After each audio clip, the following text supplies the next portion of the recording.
Route 66, affectionately dubbed the Main Street of America and the Mother Road, first opened in 1926, traversing America's heartland from Chicago, Illinois to Santa Monica, California. Even though most of the old Route 66 has been bypassed by interstates, the fabled Mother Road refuses to die. And even though Williams, Arizona was the last town in the West to be bypassed by interstates, the little town that could remains as an iconic stop on old Route 66. Come along and join us as we visit with John Moore, the mayor of Williams, Arizona. Afterwards, we'll head over to the Williams Train Depot for a visit with Bruce Brossman, Director of Sales and Marketing for Zontara Resorts, as he talks about the Grand Canyon Railway and experiencing the majestic Grand Canyon South Rim.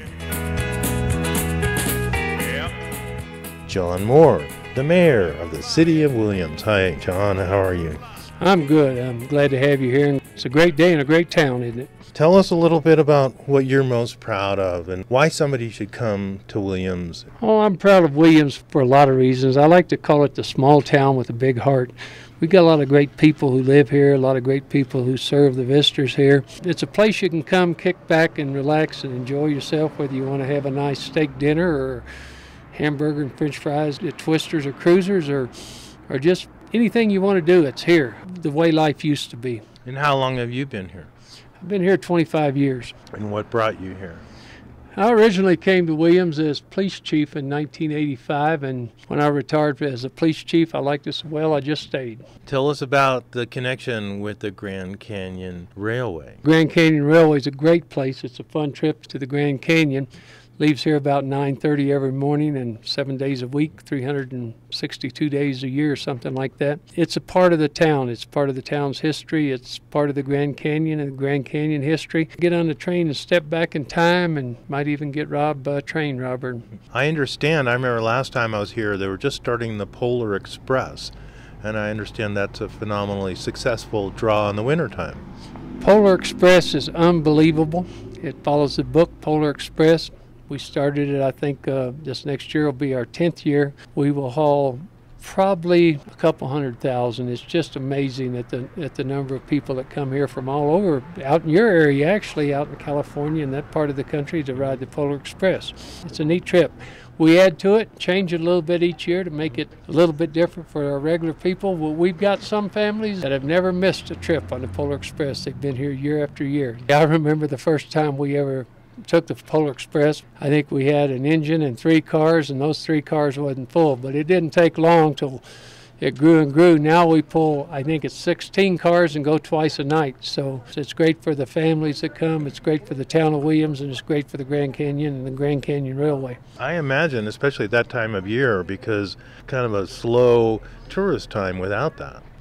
Well, there's no doubt it helps. It brings that season that we're normally slow, it makes it just as busy as it is at Memorial Day or Labor Day or 4th of July. So we're busy year-round now, and we like that here in Williams, Arizona. Route 66 is no more officially, but this still is the Mother Road and a part of the old Route 66. Tell us about that. Route 66 is still officially in existence, and it goes through a lot of towns, particularly in the west, but this town was the last town bypassed by 40 Highway when Route 66 closed in 1985. So this is one of the great places for the tourists to come and see how Route 66 used to be. This place we're sitting at, Twisters Cafe or Twisters Ice Cream Shop or Twisters 50s Restaurant, whatever you want to call it. This was like it was and is what it was in the 60s when Route 66 was in its heyday. The whole town's that, and if you look at some of the buildings and some of the things we still present and represent, it is the heyday of Route 66. Mm-hmm. You can still find what you would have found back in the 50s or 60s along here. Well, you sure can. I don't think there's a day that goes by that I don't meet someone from somewhere that says, you know, we were here in 1960 and it's just like then and now is the same. So, yeah, you can kind of relive your past here.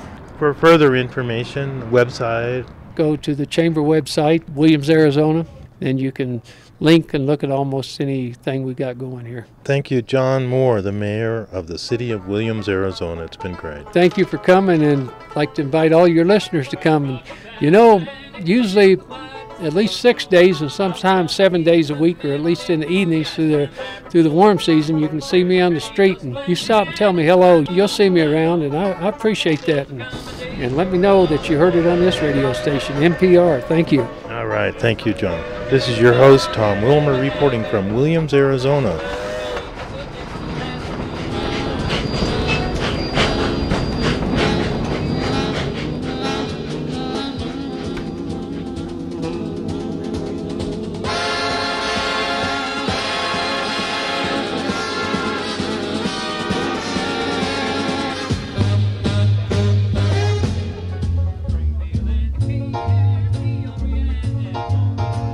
Bruce Brossman with Xanterra Resorts. My name is Bruce Brossman. I'm with Xanterra at the South Rim and also Grand Canyon Railway, which is all owned by the same company. Tell us about number one, the Grand Canyon Railway. What a great way to get there.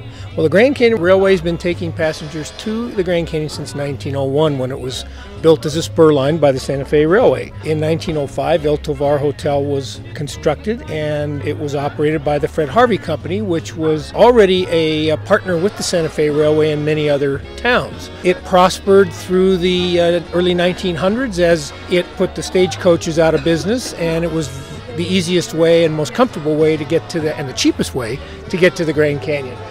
As the automobiles rapidly became popular, train travel started to decline. And in 1969, the Grand Canyon Railway stopped carrying passengers to the Grand Canyon. The track sat idle until 1989, when a couple entrepreneurs bought the tracks and brought back the train. For a moment, tell us what's about the gunfire in the background. Well, that's where the Cataract Creek gang gets shot because they stole some horses and robbed some tourists and cheated them out of their money here in the Wild West show that happens every day at 9 o'clock.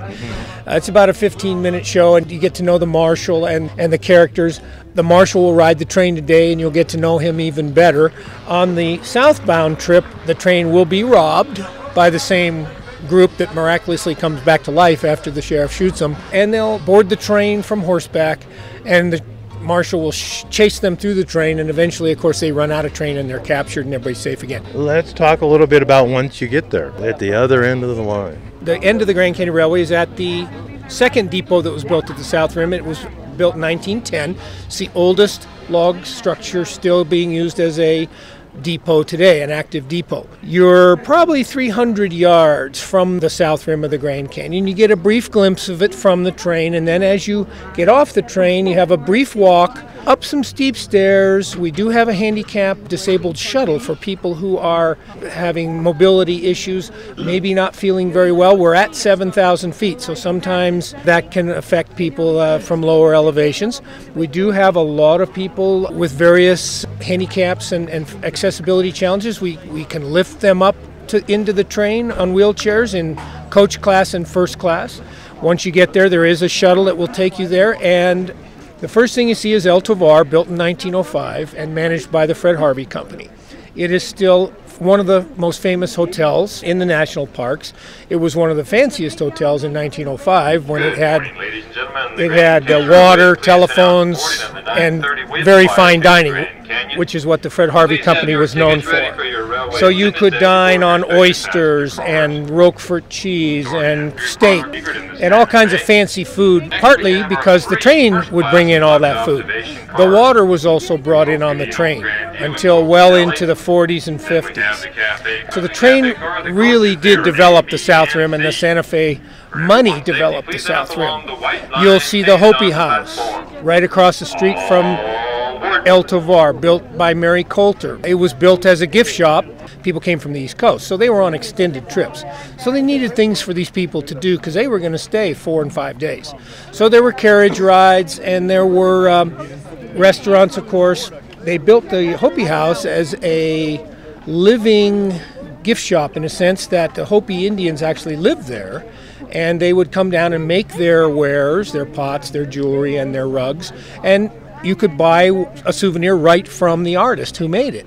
So back in 1905, this was quite a concept of a interpretive gift shop, and Many, many famous people, of course, have visited the Grand Canyon, Albert Einstein just being one. President Clinton fairly recently did stay at El Tovar overnight, which was a big deal while he was president. Laura Bush was there with her daughters. We've had lots of people like that. Of course, the Obamas visited briefly, did not stay overnight. So it's a destination, an international destination. People from all over the world, famous, not so famous, want to see the Grand Canyon, and it's probably the most famous place in America, really, to visit, the most famous national park. For further information, you can go to GrandCanyonLodges.com for history and information on the lodges and all the facilities in the park. And on the train, very hard to remember, thetrain.com. Oh, that's too hard. On that website, there are videos. We have coach, first, dome, and luxuries, full access of the train, and also access to the back viewing platform. Oh, nice. I love that. You'll be able to go outside the train, look at the scenery going by, maybe see an antelope, an elk. Plus, you can practice your presidential election speech out there. You could, yeah, if you have aspirations. It's a wide open field. So, yes, you could practice. John Kerry actually did that at the Grand Canyon during his run. He actually stood on the back of the train and actually visited the Grand Canyon. All right, Bruce, thank you so much. This has been great. Thanks, Tom. Nice to meet you. You too. We've been visiting with Bruce from Zonterra. This is your host, Tom Wilmer, reporting for National Public Radio affiliates, KCBX, serving San Luis Obispo, KSBX, serving Santa Barbara County, and KNBX, serving southern Monterey County.